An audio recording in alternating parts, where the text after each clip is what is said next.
Partner में हमें 6 चीजें देखनी है, जिसमें फर्स्ट आ जाता है मेरा calculation of new profit sharing ratio and gaining ratio. और आज का टारगेट हमारा न्यू पीएसआर ही है। हाँ, सब लिखेंगे हम लोग, ठीक है। सेकंड हम करेंगे ट्रीटमेंट ऑफ गुडविल। थर्ड, देखो ट्रीटमेंट ऑफ गुडविल हमें सबको आता है, सिमिलर है। जो एडमिशन में या जो चेंज इन पीएसआर में किया है, एवरीथिंग इज सिमिलर। थर्ड बात करते हैं revaluation of assets and liabilities, exact same revaluation account बनाना है।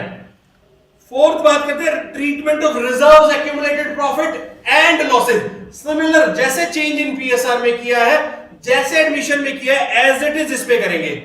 बट जो नया पॉइंट आता है वो आता है fifth, payment to retiring partner. जो पार्टनर रिटायर हो रहा है उसको कैसे पेमेंट करेंगे, क्या क्या पे करना है, प्लस अगर पे नहीं करेंगे तो क्या करेंगे। तो उस केस में हम पार्टनर का लोन अकाउंट बनाएंगे, लोन अकाउंट। ये सब हम इसमें सीखने वाले हैं। एंड लास्ट, एडमिशन में भी हमने एडजस्टमेंट ऑफ कैपिटल किया है, इसमें भी हम एडजस्टमेंट ऑफ कैपिटल करेंगे। आई बात समझ में? तो ये हमारे 6 टॉपिक्स हैं which we are going to cover in retirement. So basically 8 to 10 classes में we are going to wind up only retirement. Death will be separated. ठीक है?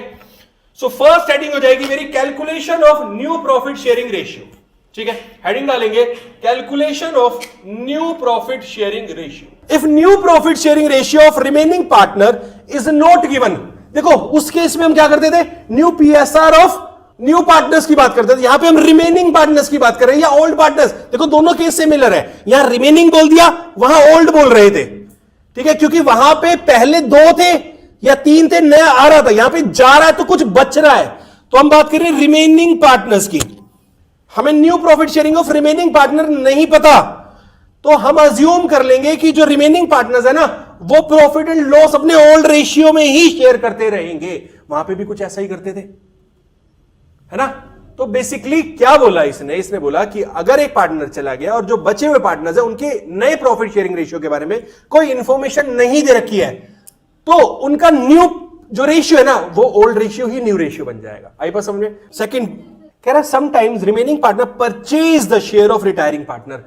किसी भी रेशियो में देखो, पहले वहां क्या होता था, नया पार्टनर आ रहा था और अपना शेयर परचेज करता था ओल्ड पार्टनर से। 2 केस थे, या तो इक्वली परचेज कर लेता था या फिर किसी रेशियो में।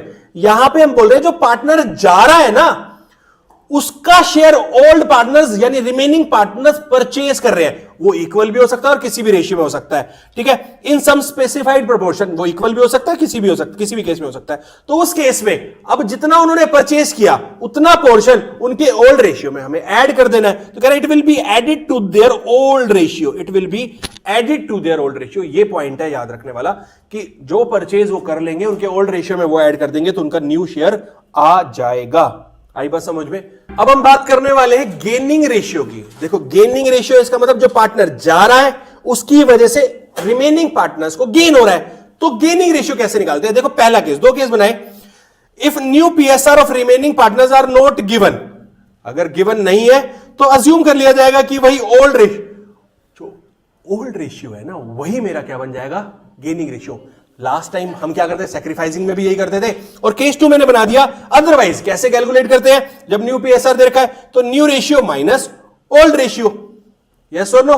ये सिंपल है। देखो गेन हो रहा है तो जो पहले वाला यानी ओल्ड रेशियो था वो कम होगा, बड़े वाला ज्यादा होगा न्यू रेशियो। तो हमने क्या किया, new ratio minus old ratio. फिर भी मैंने आपको तरीका बताया हुआ है सॉन्ग, सैक्रिफाइसिंग निकालना होता है तो ओल्ड माइनस न्यू, और गेनिंग निकालना है तो न्यू माइनस ओल्ड। ये हमने ऑलरेडी डिस्कस पहले भी किया हुआ है। आई बात समझ में? तो ये हो गया मेरा गेनिंग रेशियो।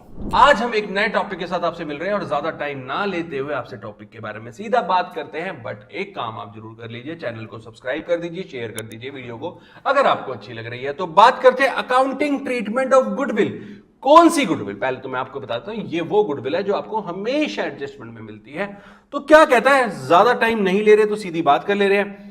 कह रहा retiring partner is entitled to his share of goodwill at the time of retirement. Obviously यार, उस पार्टनर ने फर्म के साथ मिलके बहुत सारा काम किया है भाई।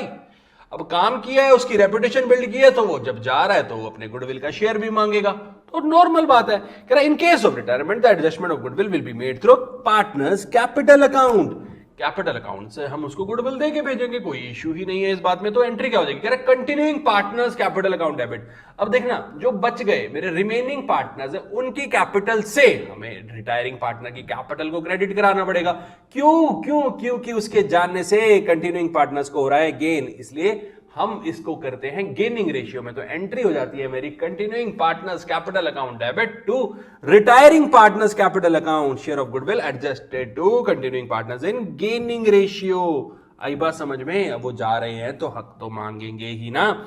चलिए बात करते हैं इसी में, कह रहा है goodwill account already appearing books. अभी देखो जो हमने क्वेश्चन देखा उसमें साफ लिखा हुआ था कोई गुडविल अकाउंट नहीं है as yet in the books, पर ये वो गुडविल है जिसकी हम बात कर रहे हैं कि जब रिटायरमेंट हो रहा है तो बैलेंस शीट में गुडविल आ रही है। और आपको पता है एडमिशन में भी हमने ऐसा किया है, हम क्या करते हैं राइट ऑफ कर देते हैं यार गुडविल को, ठीक है। All partners capital account debit to goodwill account in old ratio, ठीक है। देखो सुनना, कह रहे goodwill already appears in balance sheet of a firm, it will be written off by debiting, कैसे, by debiting all the partners capital account in old ratio. Entry हो जाएगी all partners capital account debit to goodwill account, goodwill existing in the books, written off. यहां तक तो कोई problem है ही नहीं, हमने राइट ऑफ कर देनी है। चलिए बात करते हैं adjustment of accumulated profits and reserve. Similar हमने ये सारा चैप्टर 2 चेंज इन पीएसआर और एडमिशन ऑफ पार्टनर में भी देखा है। सो बेसिकली अब हम क्या कर रहे हैं, एक्यूमुलेटेड प्रॉफिट्स का और रिजर्व्स का ट्रीटमेंट कर रहे हैं। तो बेसिकली हम जानते हैं क्या करते हैं उसको, जो भी हमारे रिजर्व्स या फिर एक्यूमुलेटेड प्रॉफिट होते हैं on the date of reconstitution of firm, क्या करते हैं उसको डिस्ट्रीब्यूट कर देते हैं among old partners in old ratio. तो यहां पे भी हम सिमिलर ही करने वाले हैं। सो कोई भी नेम से हमारा रिजर्व्स आ जाए, देखो दो रिजर्व्स के हम अलग ट्रीटमेंट करते हैं, एक होता है वर्कमैन कंपनसेशन रिजर्व और दूसरा इन्वेस्टमेंट फ्लक्चुएशन रिजर्व। वो हमने ऑलरेडी सीखा हुआ है, हमने किया हुआ है, क्वेश्चंस भी देखे हुए हैं। तो सिंपली जनरल रिजर्व या रिजर्व फंड या प्रॉफिट एंड लॉस का कौन सा बैलेंस, क्रेडिट बैलेंस, यानी ये प्रॉफिट होता है account debit to all partners capital account या फिर करंट अकाउंट। करंट अकाउंट कब यूज करते हैं, जब पार्टनर्स की कैपिटल फिक्स्ड होती है या फिर करंट अकाउंट के बैलेंसेस ऑलरेडी हमें गिवन होते हैं, तो it will be assumed as capitals are fixed, ठीक है। किस रेशियो में करेंगे, ओल्ड रेशियो में। किस रेशियो में, ओल्ड रेशियो में। सिमिलरली अगर मुझे एक्यूमुलेटेड लॉसेस को डिस्ट्रीब्यूट करना है तो सिमिलरली क्या होगा, ऑल पार्टनर्स कैपिटल अकाउंट और current account as the case may be to PNL का डेबिट बैलेंस, क्योंकि डेबिट बैलेंस ही क्या होता है, मेरा लॉस होता है, ये बात हम जानते हैं। क्रेडिट बैलेंस मेरा प्रॉफिट होता है और डेबिट बैलेंस मेरा लॉस होता है। यहां तक सबको पता है, पक्का। So the topic is payment of the amount due to retiring partner. अब जो पार्टनर रिटायर हो रहा है उसका जो भी अमाउंट ड्यू है हमारी पार्टनरशिप फर्म के पास, उसको पेमेंट करनी है हमें, ठीक है। समझना इस बात को, बहुत इंपॉर्टेंट है। When the amount due to the retiring partners is ascertain, हमें पता चल गया कि हमें उसको कितना पैसा देना है। या तो हम उसको कैश में पे कर देंगे, देखो दो ऑप्शन है, या तो हम उसको पेमेंट करके खत्म करें, रफा दफा करें, ठीक है, जितना तेरा पैसा बनता तू ले और निकल जाए माता दी। दूसरा कह रहे यार अभी हमारे पास पैसे नहीं है, ठीक है, जितना हमें तुझे देना है ये समझ ले आज से, जिस दिन हमने असर्टेन कर लिया उस दिन से वो लोन है हमारे पास, हम तुझे उस पर इंटरेस्ट भी दे देंगे। आई बस दोनों केस हो सकते हैं। तो फर्स्ट कह रहा है either is paid out in cash या second transfer to his loan account. ये हो गया मेरा फर्स्ट सिनेरियो, या फिर मैंने उसको सेकंड उसके लोन अकाउंट में ट्रांसफर कर दिया। यही दो सिनेरियोज बन सकते हैं।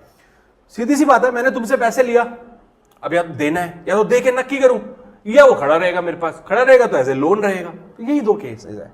तो first is either paid out in cash, और कैश एज इन चाहे वो कैश में चला जाए या वो बैंक ट्रांसफर चला जाए, वो बात एक ही, कैश एंड कैश इक्विवेलेंट्स।